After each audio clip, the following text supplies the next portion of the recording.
there's all kinds of different things that happen that happens around pricing, and it's not logical. And this comes back down to this question: isn't pricing just supply and demand? In real-world experience, it's not.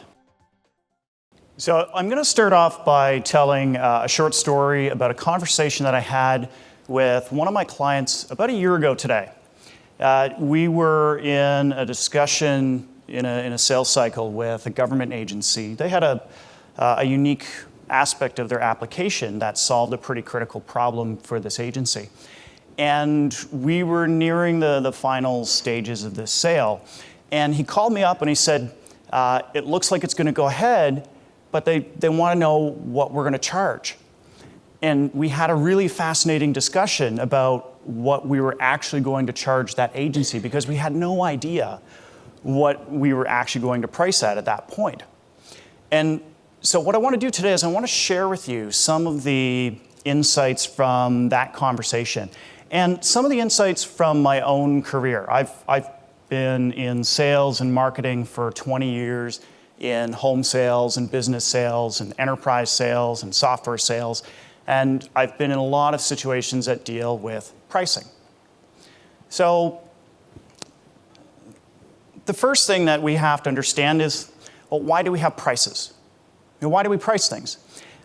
We price things because it's a simple economic question. It facilitates trade. But there was another insight that came to me when I was having a discussion with customers about a marketing tool called priming. And the easiest and quickest way to explain what priming is to get you to think about the last time you bought a car. I remember the last time I bought a car was a Mazda 3 in 2012. When you bought your car the last time, did you notice all of a sudden that there were more of those types of cars on the road? Yeah, that happened to me. All of a sudden, magically, there were lots of Mazda 3s on the road. Now, they didn't just magically appear. My brain was primed to see those cars. You know, if we go back hundreds of thousands of years, our brains developed in an era that is energy scarce. You know, we have lots of energy now, but our brains need lots of energy. Your brain uses about 20% of the caloric intake of your entire body. It's 3% of your mass, but it uses 20% of your caloric intake. It's an energy hog. But it also needs to optimize its resources. And so it does that by limiting attention and limiting retention, which is why we have prices. Prices are a shorthand that allows us to understand what our value is. You know, instead of me figuring out, well, how much is my time worth in shoes and iPhones, I just figure out what's my time worth in prices, and then I go buy stuff. But it creates some really interesting problems, and some really interesting things come up.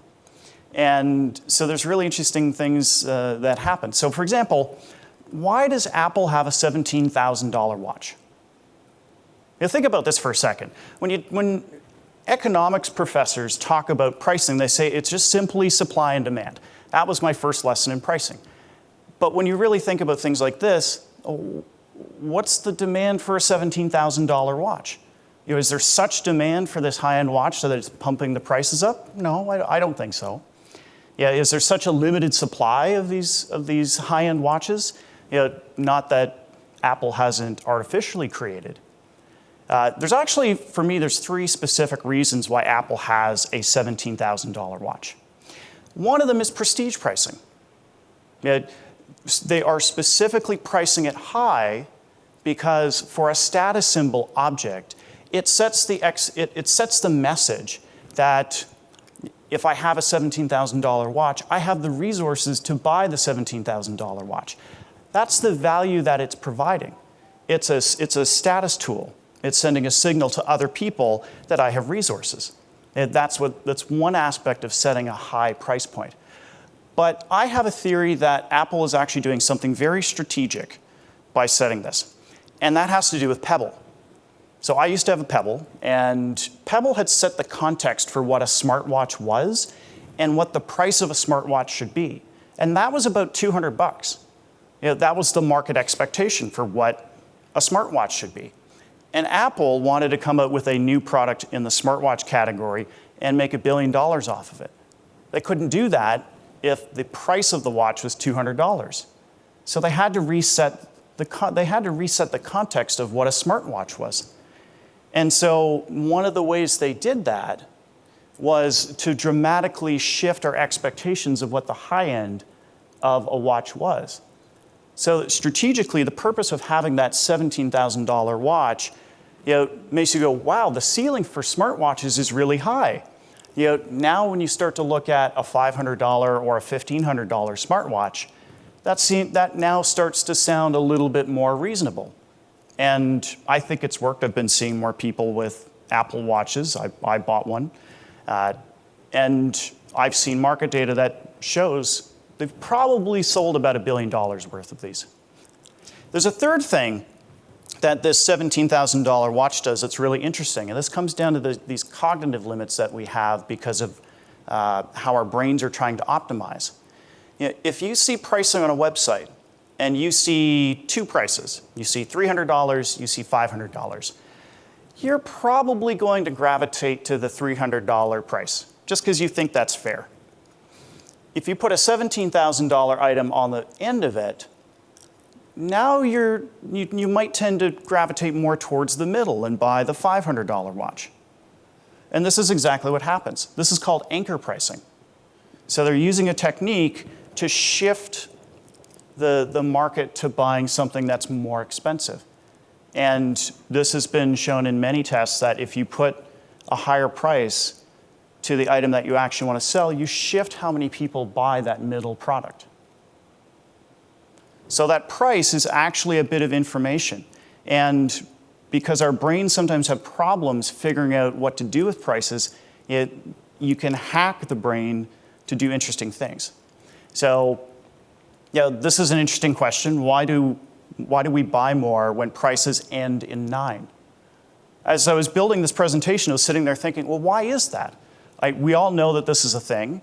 If somebody prices something at $9.99, you think it's $9 and not $10.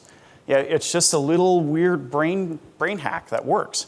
And it's because our brains are really bad at rounding up. They're really good at rounding down. And so if you price something at $9.99, we think it's $9. I paid for shipping on a fan for my washroom the other day, and it was $10.99. In my brain, that's $10. It's not $11. Logically, it should be $11, but it's not. There's all kinds of things. If you look at how we react to prices, they're not logical. If you take the number 1499 and you compare it to $14.99, a 1 with a comma, 499.00, you're more likely to buy something when it's $14.99 than when it's $1,499. Because in your mind, it takes longer to say and it feels more expensive. They've actually done tests to show that this is valid. But this also relies on context. If you're in a high-end restaurant, they've shown that if they take the dollar sign off of the price, you're more likely to buy higher-end items. If there's an $800 bottle of wine, you're more likely to buy the $200 bottle of wine. But if you're in McDonald's, the opposite happens. You actually want the cents on there. You expect it in that context. And so there's all kinds of different things that happen that happens around pricing, and it's not logical. And this comes back down to this question: isn't pricing just supply and demand? And if I listen to economists, that's what it is. But in real-world experience, it's not. So here's a whole bunch of factors that affect pricing. And I want to share with you a couple of examples that I've lived through. One of the things that I think is really critical around establishing pricing strategies is an organization's goals. One of the things that the company I used to work for would run into is how its goals would affect pricing. If our goal was to hit a market expectation for revenue and for profit, we would hold on to our pricing. We wouldn't discount. We would stay pretty firm on our pricing. We'd negotiate hard with our customers. But we had conflicting goals. We also had goals to maintain #1 market share in certain markets. And if we got to the end of a quarter and we found, well, we've got enough revenue, but we're missing on units, what would happen? We'd drop our pants and we'd start discounting like crazy to try and get units in the door. We had very strategic goals around specific customers. There were specific customers that we wanted to acquire. And we would look at them and say, okay, we're going to price them less. And we're actually going to lose money on these customers because we think we can create a beachhead in the account. But we also knew that there was some math in the background that said, well, we know over time that component costs of materials are going to keep going down. So even if we get a contract where we're losing money today, in about a year, those component costs are going to come down and we're actually going to be profitable. And over the life of the contract with that customer, we'll actually be okay and we'll probably get into other markets. And we would have these long discussions to decide what price we would offer to that specific customer in the context of all of these other goals. The business model can affect your pricing. Dell was very famous for having a unique business model around how it delivered technology. They were one of the first companies to have this direct model where they custom built a PC for a consumer as they ordered it, and then shipped it out to them. They didn't go through the channel. They didn't have to wait 3 months in advance to build a computer. It was built when the component cost was at its lowest price. So there are all kinds of cost advantages that we had against our competition, and we used that to make more margin and to sell more systems. Now, eventually, our competitors caught up and did different things, and that affected our price. The expectations that customers have around price can affect what you do. I showed you the example around the smartwatch, but Oculus is going through this right now. Oculus got a bit of flack out of CES just recently because they kind of set an expectation with their customers that the price of a VR goggle set was going to be about $350. And then at CES, they announced that it was going to be $700. Sorry, $699. They changed the price, and for customers, they kind of saw that as, wow, you just doubled the price of a VR set. Now I'm upset about that. Whereas if the expectation hadn't been set, they'd probably be very free to set that high a price point. Based on the cost and their business goals, they're probably justified in charging it, but they've made their customers unhappy because of the expectation in the marketplace. Legal and political issues can affect how you price.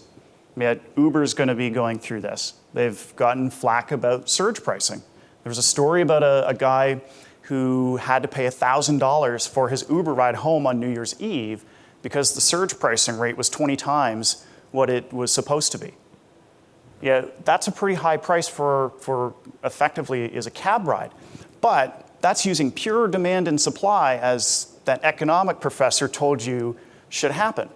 But because we don't like that, there's now pressure on governments to potentially look at regulating surge pricing and doing some other things. So, the legal and regulatory environment can affect how you price, and your anticipation of legal and regulatory restrictions can hold you back from pricing high. And there's all kinds of things that come into your pricing strategy with that.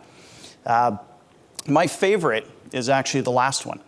And I call this budget thresholds, but I like to refer to this as friction points. In any kind of purchase, there's a tipping point between when a sale is easy and a sale is hard. You experience this yourself.